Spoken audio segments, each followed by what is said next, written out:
Assalamualaikum warahmatullahi wabarakatuh. Nama saya Aisyah Sofia binti Ahmad Tarmizi, nombor matrik 054761, pelajar Ijazah Sarjana Muda Usuluddin dan Kaunseling semester 4. Hari ini kumpulan kami akan membentangkan mengenai pengertian falsafah dan 3 pembahagian falsafah iaitu ontologi, epistemologi dan aksiologi. Okey, baiklah. Ilmu falsafah adalah suatu punca ilmu yang mana dengannya akan melahirkan pemikiran-pemikiran baru yang tidak lari dari tujuan atau makna asal kehidupan insan. Ianya berlaku melalui cara berfikir dan merangkumi logik akal yang menyeluruh dan tiada sempadan, tetapi lengkap dari segenap bahagian serta boleh terbentuk dan dibentuk dari pemikiran yang berteraskan pengetahuan, praktikal dan pengalaman. Dari Azkar Zihni Muhammad atau Muhammad 2007 ada menyatakan bahawa perkembangan ilmu falsafah pada masa kini sangat menggalakkan disebabkan aktiviti-aktiviti intelektual seperti perbahasan dan penyelidikan oleh ahli-ahli falsafah dalam mencari hakikat kebenaran dan tabiat sesuatu ilmu berdasarkan kemampuan akal. Abdul Jalil Hassan 1973 juga ada menyatakan bahawa aktiviti tersebut mencakupi tentang rahsia-rahsia alam, persoalan metafizik dan juga berkaitan dengan persoalan nilai, etika dan estetika yang berkaitan rapat dengan proses mencari hakikat, kebenaran dan tabiat sesuatu ilmu itu. Ubud 1993 menyatakan bahawa falsafah pendidikan di setiap negara adalah tidak sama. Kepelbagaian falsafah tersebut adalah disebabkan oleh faktor sejarah yang berbeza-beza. Falsafah dibentuk supaya dapat mengekalkan identiti bangsa dan juga mengekalkan survival negara bangsa tersebut. Assalamualaikum warahmatullahi wabarakatuh. Nama saya Sofatun Najah binti Zulkifli, nombor matrik 054865. Okey, hari ini saya akan menerangkan tentang definisi falsafah. Okey, falsafah berasal dari perkataan Yunani iaitu Philion dan Sophia, di mana Philion bermaksud cinta dan Sophia bermaksud hikmah ataupun kebenaran.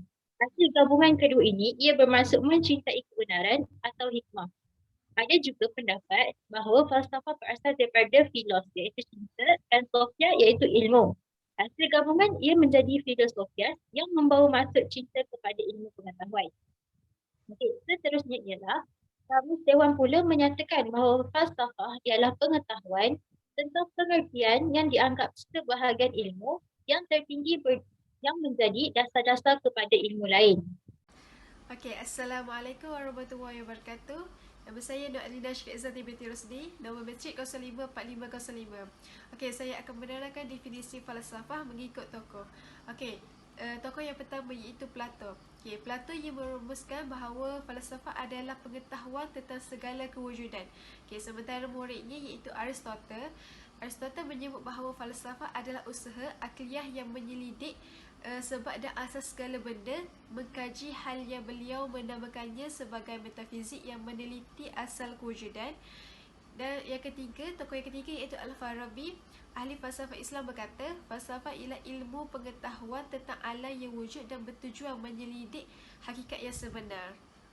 Okey, tokoh yang keempat pula iaitu Titus. Okey, Titus mengemukakan beberapa pengertian tentang falsafah iaitu sikap tentang hidup dan alam semesta, satu kaedah pemikiran reflektif dan penyelidikan akliyah, satu peringkat iaitu memahami masalah dan satu peringkat teori atau sistem fikiran dalam usaha mencari kebenaran. Okey, tokoh yang kelima pula iaitu Ibn Rushd. Okay, Ibn Rushd menjelaskan bahawa falsafah ialah penyelidikan tentang alam wujud dan memandangnya sebagai jalan untuk menemui Maha Pencipta segala ciptaan. Dan tokoh yang terakhir pula iaitu Ibn Tufayl. Okay, dia menegaskan bahawa falsafah berusaha mencari kebahagiaan dan kebenaran melalui pemikiran dan banyak lagi. Saya Nur Arina Nabiha binti Ahmad Azhar, nombor matrik 054731. Seterusnya saya akan menyambung slide tentang pengertian ontologi. Ontologi merupakan permulaan proses dan keutamaan dalam penyelidikan atau kajian.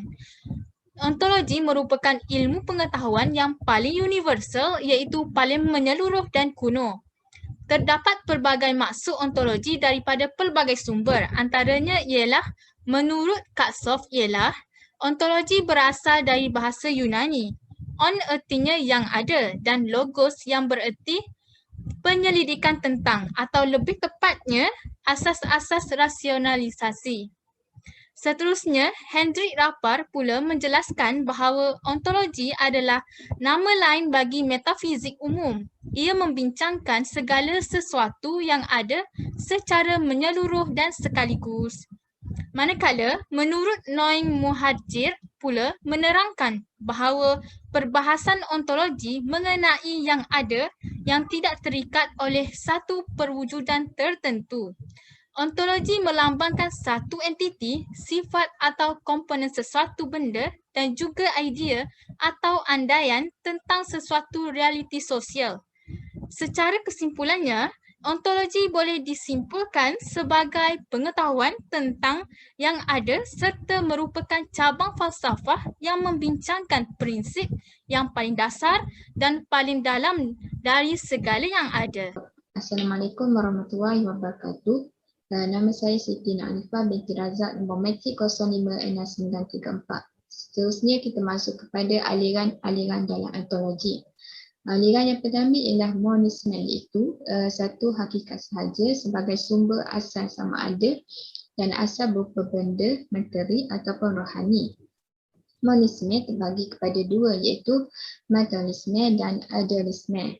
Materialisme bermaksud sumber yang asal, iaitu bahan atau materi, bukan rohani seperti air dan udara. Manakala idealisme ialah kenyataan yang beraneka ragam, itu semuanya berasal dari roh atau sejenis dengannya. Aliran yang kedua ialah dualisme, iaitu benda terdiri daripada dua bentuk hakikat asal sumbernya, iaitu hakikat materi dan hakikat rohani. Aliran yang ketiga ialah pluralisme, iaitu setiap rupa bentuk merupakan kenyataan dan semuanya nyata. Dan yang terakhir ialah organisme, iaitu kesanggupan manusia untuk mengetahui hakikat kewujudan sama ada bersifat materi maupun bersifat rohani. Sekian daripada saya. Bismillahirrahmanirrahim. Assalamualaikum warahmatullahi wabarakatuh. Nama saya Al-Amin bin Fazal, nombor matrik 054670. Jadi saya akan meneruskan perbincangan kita untuk kali ini di bawah tajuk epistemologi. Alright, epistemologi berasal daripada perkataan Greek, iaitu daripada dua perkataan. Yang pertama ialah episteme dan yang kedua ialah logos ataupun logia. Okey, untuk episteme bermaksud pengetahuan ataupun kefahaman, manakala untuk logos ataupun logia ni bermaksud sains, pembelajaran ataupun sebab. So di sini kita dapat rumuskan nak kata epistemologi ni adalah suatu pembelajaran ataupun suatu sebab untuk mengetahui berkaitan tentang pengetahuan ataupun kefahaman. Macam mana asal usul sesuatu pengetahuan, apakah sebab-sebab kita perlu belajar tentang pengetahuan dan sebagainya. Alright, yang kedua adalah berkaitan ahli falsafah Yunani juga membahagi pembahasan falsafah kepada empat, iaitu epistemologi, aksiologi, ontologi dan logik. Menurut takrifan ini, epistemologi di sini dia menerjemahkan sebagai makrifah yang membahaskan tentang apa itu ilmu dan bagaimana memperolehi ilmu. So dia sama. Untuk Greek dia menyatakan bahawa pembelajaran mengenai pengetahuan, dan untuk ahli falsafah Yunani menyatakan tentang perbahasan tentang ilmu. Ilmu dan pengetahuan adalah suatu perkara yang sama dan hanya perbezaan dari segi istilah. So, epistemologi ni menceritakan tentang ilmu, pengetahuan dan sebagainya. Okey, kita lihat apa persoalan yang timbul bagi epistemologi. Epistemologi atau persoalan yang timbul ialah apakah yang dimaksudkan dengan ilmu, bagaimana seseorang itu tahu tentang sesuatu perkara, apakah asas kepada ilmu yang benar, iaitu true knowledge. Okey, ini antara persoalan-persoalan yang selalu timbul dalam epistemologi. Nanti untuk bila kita akan belajar secara lebih dalam, secara lebih detail, kita akan tahu apa yang dimaksudkan dengan ilmu itu sebenarnya dan bagaimana seseorang itu tahu tentang ilmu, tentang suatu perkara dan apakah asas kepada ilmu yang benar. Kita nak tahu ilmu kita tu sama ada benar ataupun tidak. Okey, itu saja daripada saya. Saya akan teruskan kepada pembentang seterusnya. Assalamualaikum warahmatullahi wabarakatuh. Nama saya Ahmad Syauqi Irfan bin Muhammad Afandi, nombor matrik 054771. Seterusnya saya akan membentangkan tentang perbezaan epistemologi Islam dengan Barat. Okey, epistemologi Islam ini sumber utama ilmu pengetahuan dalam Islam adalah Al-Quran. Al-Quran yang kita guna itulah kerana kebenaran Al-Quran itu mutlak dan tidak dapat diragukan lagi. Okey, epistemologi Barat ni mereka menganggap kebenaran hanya berpusat pada manusia sebagai makhluk bebas yang menentukan kebenaran. Okey, maknanya menggunakan akal fikiran kalau mengikut Barat. Okey, sumber yang digunakan oleh epistemologi Islam ini adalah Al-Quran, hadis, panca indera, akal dan hati.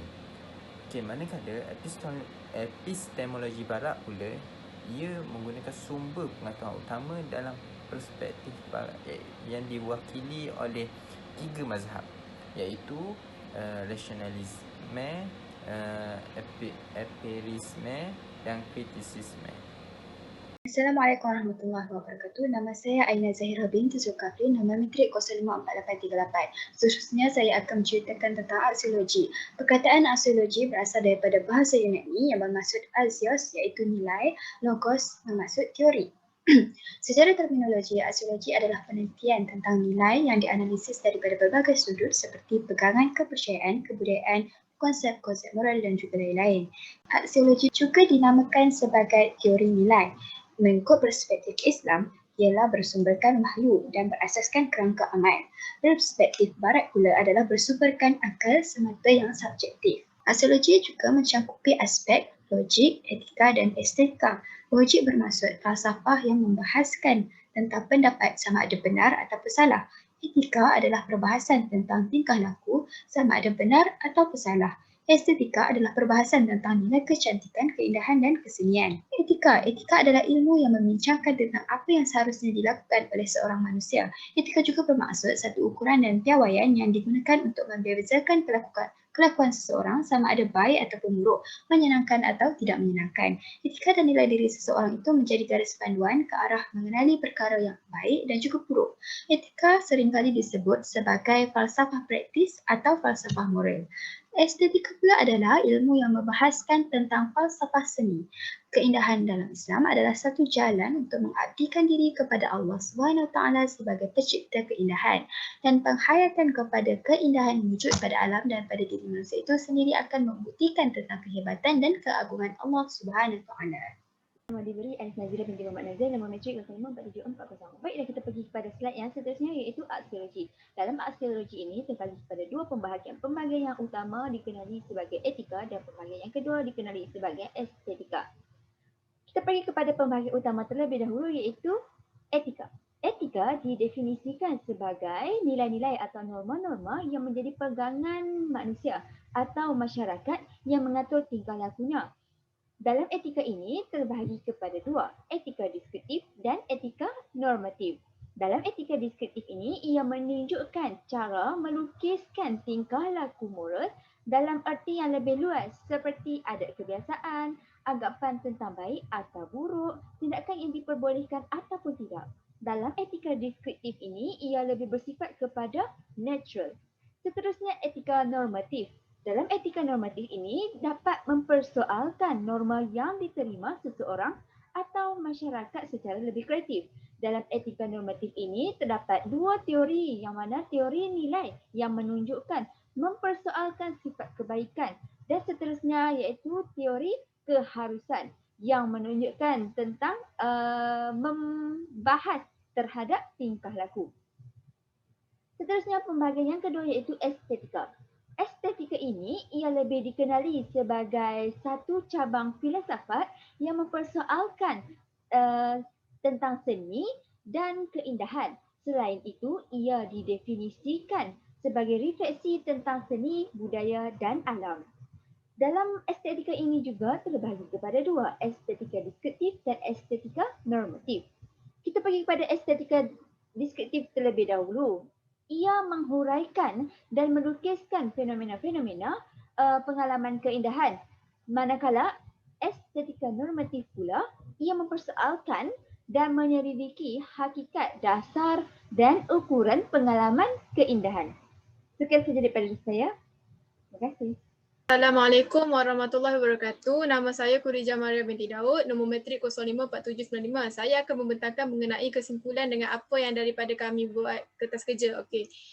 Yang pertama adalah ontologi adalah suatu ilmu yang mempersoalkan bagaimana seorang manusia yang celik akal menggunakan ilmu tersebut. Manakala epistemologi adalah bagaimana seseorang individu itu memperoleh pengetahuan yang berkaitan dengan falsafah dalam hidup mereka. Okey, yang kemudian seterusnya aksiologi adalah satu ilmu yang membahaskan tentang tujuan sesuatu ilmu pengetahuan itu itu sendiri wujud. Oleh itu, rumusan hubungan antara ketiganya ialah epistemologi adalah cara kita memperoleh suatu ilmu pengetahuan dalam hidup kita, manakala enteologi adalah cara kita gunakan ilmu tersebut dengan baik dan berhemah dalam kehidupan seharian kita. Yang terakhir adalah aksiologi adalah yang mempersoalkan apa tujuan sesuatu ilmu pengetahuan itu sendiri wujud dan macam mana ilmu tersebut boleh ada dalam kehidupan kita. Okey. Itu sahaja pembentangan daripada saya. Sekian, terima kasih.